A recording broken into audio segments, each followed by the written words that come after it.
ሰላም እንዴናችሁ? ውድ የዳጊ ቲዩብ ቻናል ቤተሰቦች አላችሁ ወይ? ዛሬ ደግሞ እንግዲህ በሌላ በሪያክሽን ወይም በሌላ የዛሬ ትኩስ ወሬዎች ቪዲዮ ተመልሰን መጥተናል። ዛሬ እንግዲህ ምን አዲስ ነገር የተፈጠረ አለ የሚለውን አብረን የምናየው።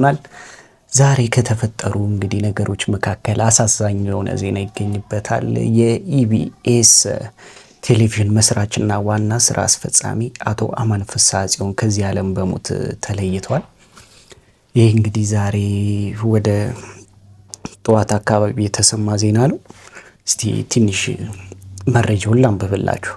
የኢቢኤስ ቴሌቪዥን መስራችና ዋና ስራ አስፈጻሚ የነበሩት አቶ አማን ፍስሐ ጽዮን ባደረባቸው ህመም በሕክምና ሲረዱ ቆይተው ዛሬ የካቲት 4 ቀን 2018 ዓ.ም ከዚህ ዓለም በሞት መለየታቸው ተነገረ። አቶ አማን ፍስሐ ጽዮን የኢትዮጵያን የሚዲያ ኢንዱስትሪ ወደ አዲስ ምዕራፍ ያሸጋገረውን ኢቢኤስ ቴሌቪዥን እንደ ኤሮፓውያን አቆጣጠር በ2008 በዩናይትድ ስቴትስ ሜሪላንድ በመመስረት የሚታወቁ አንጋፋ የሚዲያ ሰው ነበሩ። ጣቢያው በተለይ በውጭ ሀገር የሚኖሩ ኢትዮጵያውያንን ከሀገራቸው ባህልና ዜና ጋር በማገናኘት እንዲሁም ጥራት ያላቸው የቤት ውስጥ ፕሮግራሞችን በማቅረብ ረገድ ቀዳሚውን ሚና ተጫውቷል። የኢቢኤስ ቴሌቪዥን ባወጣው የሀዘን መግለጫ አቶ አማን ለኢትዮጵያ ሚዲያ እድገት የማይተካ ሚና የተጫወቱ የታላቅ ራዕይ ባለቤትና ብርቱ ሰው እንደነበሩ ገልጿል። ድርጅቱ በዋና ስራ አስፈጻሚው ህልፈት የተሰማውን ጥልቅ ሀዘን ገልጾ ለቤተሰቦቻቸውና ለወዳጅ ዘመዶቻቸው መጽናናትን ተመኝቷል። አቶ አማን ኢቢኤስ ቴሌቪዥንን በዓለም አቀፍ ደረጃ ተደራሽ ከማድረግ ባለፈ በርካታ ወጣት ጋዜጠኞችንና የኪነ ጥበብ ባለሙያዎችን በማፍራት ረገድ ትልቅ አስተዋጽኦ አበርክቷል።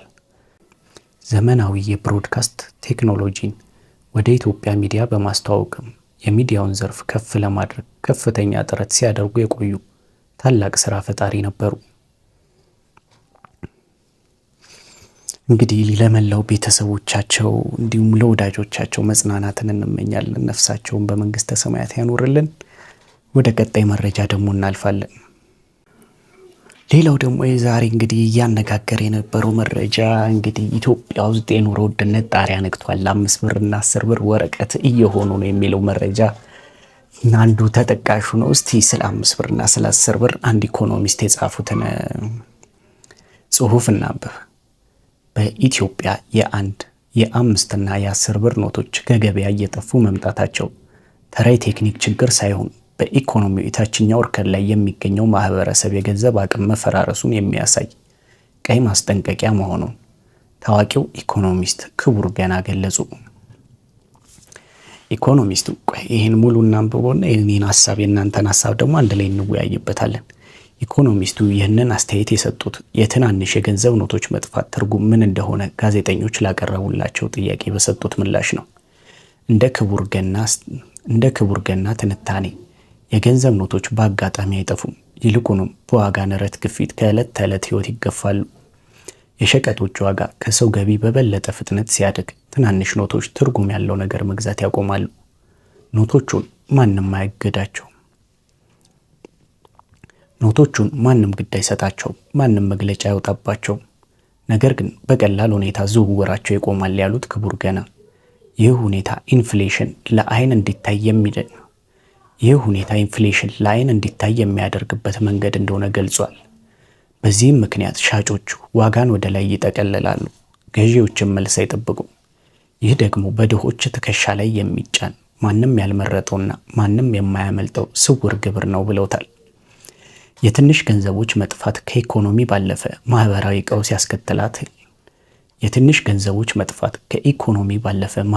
ቀውስ ያስከትላል ያሉት ኢኮኖሚስቱ የሚከተሉትን 3 አደጋዎች ጠቁመዋል። ገንዘብ በትናንሽ የዋጋ ልዩነቶች መካከል ያለውን ልዩነት መግለጽ ሲያቅተው ገበያው ርህራሄ የሌለውና ድርድር የማይታይበት ይሆናል። 2 በገንዘብ ላይ ያለው እምነት መላላት። ሰዎች የገንዘባቸው የመግዛት አቅም ሲወርድ ሲያዩ ከማስቀመጥ ይልቅ ወዲያውኑ ለማውጣት ይቸኩላሉ። ይህ ለመትረፍ የማሰብ ስነ ልቦና ኢኮኖሚውን ይበልጥ ያናጓል። 3 ኢፍትሃዊነት መዋቅራዊ መሆኑ። ሀብትና ባንክ ቤት ያላቸው ሰዎች ራሳቸውን ከዋጋ ንረት ሲከላከሉ ምንም የሌላቸው ግን በዋጋ መጠቅለልና በአገልግሎት ክፍያዎች ይጎዳሉ። ብዙዎች የኤሌክትሮኒክ ክፍያ መፍትሄ እንደሆነ ቢሞግቱ፣ ክቡር ገና ግን የዲጂታል ክፍያ የዋጋ ንረቱን ከመፈወስ ይልቅ ችግሩን የማይታይ እንደሚያደርገው ይከራከራሉ። ዲጂታል ክፍያዎች የዋጋ ለውጦችን የሚያፋጥኑና በትናንሽ ግብይቶች ላይ ተጨማሪ ክፍያዎችን በመጫን ድሃውን የሚቀጡ ናቸው ብሏል። ትንሽ ገንዘብ ሲጠፋ ማህበረሰቡ የሚሰጠው መልእክት ትናንሽ ህይወቶችና ትናንሽ ትርፎች ከእንግዲህ ዋጋ የላቸውም የሚል ነው።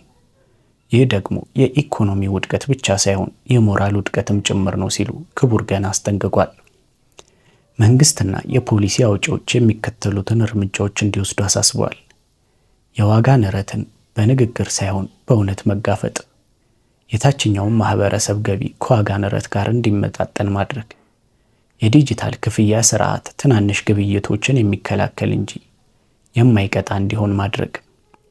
ጽሑፋቸውን ያገባደዱትም የትናንሽ ኖቶች መሞት ጉዳቱ ወደ ላይኛው እርከን እየተሸጋገረ መሆኑን የሚያሳይ ነው። ትልልቆቹ ኖቶች 100ና 200 ራሳቸው ዛሬ በዝምታ ጫና ውስጥ ናቸው። ይህ ካልተገታ ነገ ትልልቆቹ ኖቶችም እንደ ትልቅ መቆጠር ያቆማሉ በሚል ነው። እስቲ ስለዚህ ነገር አንዳንድ ነገር እንወያይ። እንግዲህ 5 ብር እና 10 ብር እውነትም ከገበያው እየጠፉ ነው። በአሁኑ ሰዓት 5 ብር ምን ይገዛል ብትሉኝ የ5 ብር ካርድ ይኑር አይኑር አላውቅም፣ ግን የ5 ብር ካርድ 10 ብር ብስኩት ይገዛል። 10 ብር ብስኩት ስንት ብር ነው? ብስኩት ራሱ 15 ብር ነው። ሳይጋ 10 እና 5 አንድ ሊሆን።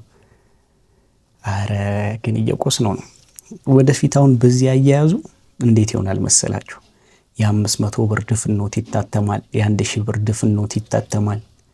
ገንዘብ ቫልዩ እያጣ እየሄደ ከመጣ ማለት ነው። እንደዛ ነው መሰለኝ አስተያየታቸው። ካሁኑ ካልተረጋጋ ወደፊት እንደዛ መሆኑ አይቀርም ነው። አሁን 200 ድፍን መጣ። በፊት 100 ብቻ ነበር ከፍተኛው፣ ከዛ 200 ሆነ፣ ከዛ 500 ድፍን ይመጣል፣ 1000 ድፍን ይመጣል። ምክንያቱም ገንዘብ ቫልዩ ዋጣ ቁጥር ብዙ ወረቀት እየሆኑ ይመጣሉ እነዚህ ትናንሾቹ ገንዘቦች። ለዛ ካሁኑ ቢስተካከል አሪፍ ነው። ያው ጥሩ ሀሳብ ነው ያነሱት፣ ስለተመቸኝ ነው እኔም እዚህ ላይ ያነበብኩት። ሌላ ደግሞ ምንድነው ሌላ ደግሞ ያነበብኩት ዛሬ በመጸዳጃ ቤት ውስጥ ስልክ መጠቀም ለከፋ የጤና እክል እንደሚዳርግ ተነገረ ይላል። እሺ ምን አይነት የጤና እክል ምናምን እንደሆነ እስቲ እናንብበው። በመጸዳጃ ቤት ውስጥ ረጅም ጊዜ ከሞባይል ጋር ማሳለፍ ለከፋ የጤና አደጋ እንደሚያጋልጥ በቻይና የተከሰተ አንድ አጋጣሚ ዓለም አቀፍ መነጋገሪያ ሆኗል። አንድ ግለሰብ በመጸዳጃ ቤት ውስጥ ስልኩን እየተጠቀመ ከ30 ደቂቃ በላይ በመቆየቱ ምክንያት ሬክታል ፕሮላፕስ ተብሎ ለሚጠራውና የፊንጢጣ ክፍል ድጋፍ አጥቶ ወደ ውጪ ለሚወጣበት አስከፊ የጤና ችግር መጋለጡ ተዘግቧል። የሕክምና ባለሙያዎች እንደሚረዱት በመጸዳጃ ቤት ውስጥ ረጅም ጊዜ መቀመጥና ትኩረትን ስልክ ላይ አድርጎ መቆየት የዳሌ ውስጥ ጡንቻዎችን ክፉኛ ያዳክማል። ይሄ አላስፈላጊ ጫናም የፊንጢጣ ውስጠኛው ክፍል ድጋፍ አጥቶ እንዲንሸራተትና ወደ ውጪ እንዲወጣ ያደርጋል። ይህ ሁኔታ በተለይ መጸዳጃ ቤትን እንደ ግል ማረፊያ በመቁጠር ማህበራዊ ሚዲያ ለሚያስሱ ወይም የቪዲዮ ጨዋታ ለሚጫወቱ ሰዎች ብርቱ ማስጠንቀቂያ ተደርጎ ተወስዷል። ይህ ጎጂ ልማድ ለረጅም ጊዜ የሚቀጥል ከሆነ በቀዶ ጥገና ብቻ ሊታከሙ የሚችሉ የጤና እክሎች፣ ለከፍተኛ የኪንታሮት ህመምና ለዳሌ ውስጥ ጡንቻዎች መላላት ያዳርጋል። የጤና ባለሙያዎች እንደሚመክሩት በምግብ መፈጨት ስርዓት ላይ የሚፈጠርን ጫና ለመቀነስ በመጸዳጃ ቤት ውስጥ የሚጠፋው ጊዜ ከ10 ደቂቃ መብለጥ የለበትም። ከዚህ በተጨማሪ የሆድ ድርቀትና የምግብ መፈጨት ችግር ያለባቸው ሰዎች በመጸዳጃ ቤት ላይ ሰዓታትን ከማባከን ይልቅ ፋይበር ያላቸው ምግቦች እንዲመገቡና በቂ ውሃ እንዲጠጡ ይመከራል። ይህ በቻይና የተከሰተው አጋጣሚ የዲጂታል ሱስ በሰውነታችን ላይ ያደረሰ ስላለው አካላዊ ጉዳት ትልቅ ማሳያ ሆኖ አልፏል። እስቲ እናንተስ እንዴት ነው? ሽንት ቤት ስንት ደቂቃ ትቆያላችሁ? እኛ ሀገር እንኳን ውጭ ሀገር እንኳን ሽንት ቤታቸውን ራሱ ሬስትሩም ነው የሚሉት። ያው ጸዳ ያለ ስለሆነ ቁጭ ብለው ምናምን። እኛ ሀገር ያው አብዛኛው ቤት ሬስትሩም ሳይሆን ሽንት ቤት ነው፣ ቶይሌት ነው፣ ትክክለኛ ቶይሌት ነው። ግን ትቆያላችሁ? የሚቆይ ሰው ይኖራል። በተለይ እንዲህ ሲት ያለው ሽንት ቤት ከሆነ በጣም ብዙ ሰው ይቆያል። እኔም ችግር አለብኝ፣ አስተካክላለሁ። ከዚህ በኋላ አባቴ ስንት ደቂቃ ትቆያላችሁ? አትቆዩ ለማለት ነው። ኪንታሮት ብትል መንሸራተት ብትል በኋላ ሰርጀሪ ውስጥ ከምትገቡ አትቆዩ ነው።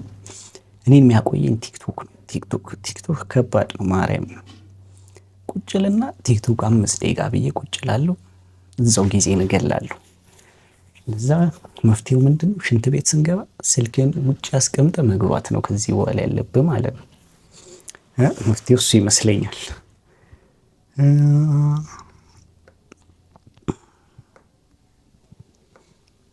በቃ ለዛሬ ይበቃናል። ለዛሬ ቪዲዮአችን ይሄንን ይመስላል። በቀጣይ ደግሞ ነገ ደግሞ በሌላ ቪዲዮ እንግዲህ ከዚህ በኋላ ቪዲዮ ቀን በቀን ነው የምለቀው። አልፋታችሁም፣ ቻናሌ እስኪስተካከል አልፋታችሁም። ሶሪ።